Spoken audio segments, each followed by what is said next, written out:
Bundan ro'parasi 4 oy oldin biz bir sirli tashrif haqida video chiqargan edik.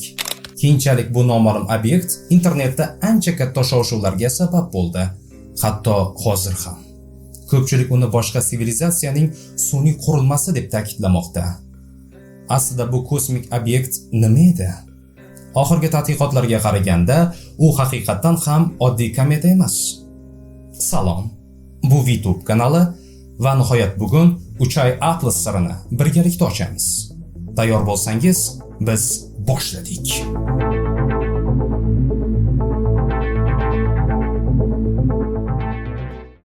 Bu obyekt haqida ilk xabarlar chiqqanda, koinotning qorong'u bo'shlig'idan bizga tomon uchib kelayotgan g'ayritabiiy mehmon haqida hech kim aniq tasavvurga ega emasdi. Kadrlar birin-ketin yangilanar, teleskoplar undan ko'z uzmas, Reddit esa har daqiqada bu narsa tabiiy emas degan postlar bilan to'lib borardi. Teleskoplar bu obyektga qaratilganida biz bilgan kometalarga umuman o'xshamaydigan, giperbolik orbitada harakatlanayotgan, quyosh ta'siriga bo'ysunmaydigan obyektning konturlari ko'rinardi. James Webb'dan olingan tasvirlarda esa uning atrofiga yoyilgan bulutlari yaltirab turardi. Lekin suv bug'i deyarli yo'q. Bu esa ilmiy jamoani ham, internetni ham shokka soldi. Oddiy kometada suv asosiy belgidir, bunda esa yo'q. Shu daqiqadan boshlab turli sharhlar portlay boshladi.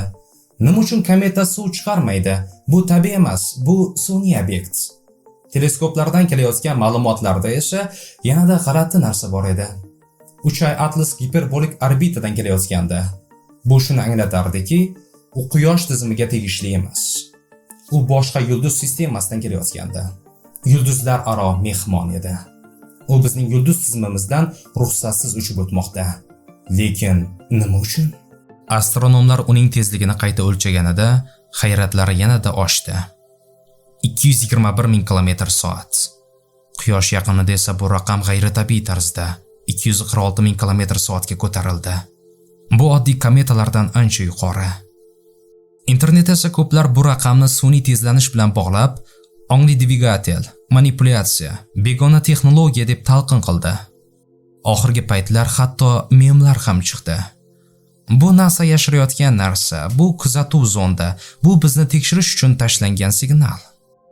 James Webb'dan kelgan tahlillarga ko'ra, har bir soniyada ulkan hajmdagi CO2 havoga chiqmoqda. Bu miqdor odam tasavvur qila olmaydigan darajada ko'p qayd etildi. Bu esa oddiy kometa uchun mutlaqo g'ayritabiiy ko'rsatkich. SpaceX kuzatuvlari ham bu raqamni tasdiqladi. Yana bir sirli fakt. Uchay Atlasning ko'rsatkichlari bir tomonga juda kuchli og'gan va qiymati manfiy tomonga chuqur tushgan. Bu esa oddiy kometalarda deyarli uchramaydi. Yerning eng katta astronomik teleskoplaridan biri EVLT va Force 2 o'lchovlari ham bir narsani aytardi. Bu obyekt o'zgacha. Ba'zilar uni harakat mexanizmi bor, begona boshqaruv bo'lishi mumkin deb talqin qildi. Ayniqsa uning parchalanish paytida yorqinlashib, keyin yana so'nishi ko'pchilikni qo'rqita boshladi. Bu signal berayotganga o'xshaydi. Bu ma'lumot yuborish uchun yorqinlashdi degan sharhlar dahshatli tezlikda tarqaldi. Lekin olimlar tinch ohangda shunday dedi. Bu sun'iy emas, lekin noodatiy. Radiatsiya bilan bombardimonga uchragan yadro CO gazlarini CO2 ga aylantirgan bo'lishi mumkin. Bu jarayon laboratoriyada ham qayta tiklangan, irradiatsiyalangan qatlamlar organik moddalarga boy korist hosil qiladi. Uchay Atlas esa aynan shunday tarkibga ega. Ammo ayrim tarmoqlarni bu qiziqtirmasdi. Sir internet uchun har doim haqiqatdan qadrliroq. Uchay Atlas parchalanishni boshlaganida esa vahima cho'qqiga chiqdi. Yorqinlashuv, pasayish, yana yorqinlashuv. Internetda postlar ketma-ket paydo bo'ldi.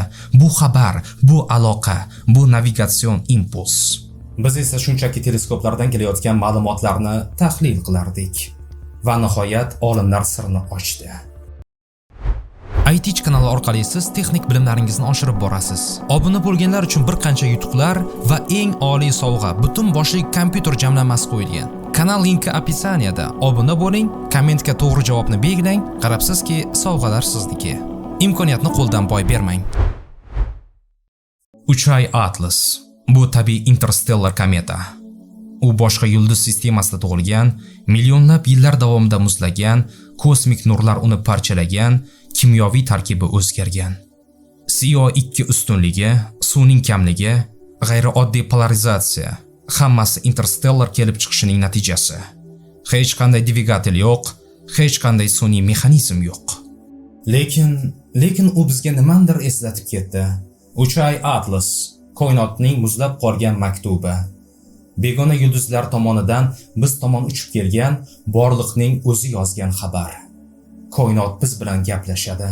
Faqat biz uni eshita olamizmi? Masala shunda. Kometa o'tib ketadi, biz esa osmonni kuzatib qolamiz. Har safar shu jarayon davom etaveradi va bu obyekt bizga yaqinlashganda bitta savol tug'iladi. Biz yolg'izmizmi? Uchay Atlas bunga javob bermadi. U shunchaki o'tib ketdi. Lekin bizning paranoyalarimizni, qo'rquvlarimizni, orzularimizni ochib berdi. Ijtimoiy tarmoqlar esa uni afsonaga aylantirdi. Ilm esa uni haqiqatga qaytardi. Va mana shu ikki kuch o'rtasida biz turibmiz. Tomoshabin. Koinotning navbatdagi mehmonini kutayotgan insoniyat. Mashhur fizik Carl Sagan aytgan edi: Koinot bizni tushunishimiz uchun hech qanday majburiyatga ega emas. Shunga qaramay biz izlaymiz, biz kuzatamiz, biz savol beramiz. Uchay Atlas esa shu savollardan biridir. U bizni qo'rqitish uchun kelmadi, u bizga eslatish uchun keldi. Izlanishni to'xtatma.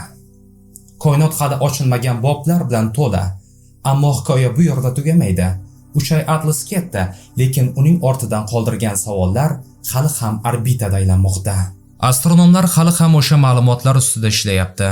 Tarmoqlar esa yangi postlar bilan to'lib boraveradi. Ba'zilari uning parchalanishi tabiiy emasdi, energiya tarqalishi notekis edi, bu sun'iy obyekt bo'lishi mumkin deb turibdi. Boshqa bir guruh esa uning yorqinlashuvlaridagi vaqt intervalini tahlil qildi.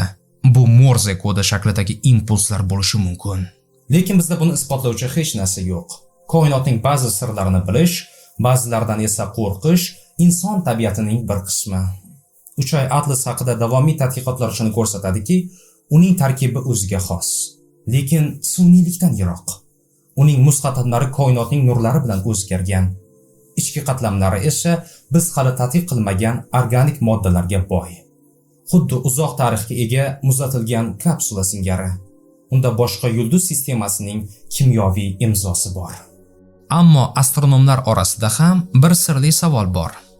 Nega u shu qadar g'alati yo'nalishda, shu qadar g'alati haroratda, shu qadar noodatiy tarkib bilan kelayotgandi? Ba'zi fiziklar hatto shunday taxmin qilishdi. Ehtimol bu obyekt bir paytlar boshqa yulduz sistemasida ham kuzatilgan bo'lishi mumkin. Ya'ni Uchay Atlas bizga kelgunicha millionlab yillar davomida boshqa sayyoralarning yonidan o'tgan, boshqa sivilizatsiyalar osmoni orqali ham sirli ko'rinish sifatida o'tgan bo'lishi ehtimoli mavjud. Bu fikr ilmiy jihatdan rad etilmagan. Tasavvur qiling, million yillar oldin boshqa sayyoradagi kimdir ham shu obyektni kuzatgan bo'lishi mumkin. Biz his qilgan hayratni, biz his qilgan qo'rquvni, biz izlagan ma'noni ular ham izlagan. Koinot shu qadar katta, shu qadar chuqurki, bizning tasavvurlarimiz ham unda bir chang zarrasi kabi yo'qolib ketadi. Ehtimol biz hech qachon yolg'iz bo'lmagandirmiz. Ehtimol biz faqat buni isbotlashga hali ulgurmadik. Uchay Atlas o'tib ketadi, ammo uning izlari hali ham radio arxivlarida, teleskop tasvirlarida, ilmiy maqolalarda yashab turibdi. Internetdagi afsonalar esa yanada kengayib ketdi. Kimdir uni maxfiy kuzatuv zona deb atadi, kimdir uni kosmik arxitektura bo'lagi deb da'vo qildi, yana kimdir uni uyg'onish belgisi sifatida talqin qildi. Internet hech qachon jim turmaydi, ilm esa hech qachon shoshmaydi. Har bir obyekt, har bir parcha, har bir yorqinlashuv koinotning bizga aytmoqchi bo'lgan yirik hikoyasining kichik bir bo'lagidir. Har gal yulduzlar aro mehmon yaqinlashganda biz ikki o'rtada qolamiz: afsona va ilm. Afsona ko'proq chiroyli, ilm ko'proq haqiqatga yaqin, lekin har ikkalasi ham bizni o'ylashga majbur qiladi. Uchay Atlas bizga bir narsani o'rgatdi. Koinotni qanchalik ko'p o'rganmaylik, har safar yangi savollar tug'ilaveradi. Savollar esa bizni o'ylashga undaydi. Koinot bu tugamaydigan savollar to'plami. Qachondir yana bir mehmon keladi. Yana bir sir, yana bir afsona va biz shu savolni yana beramiz. O'shanda u kim bo'ladi? Ko'rishguncha.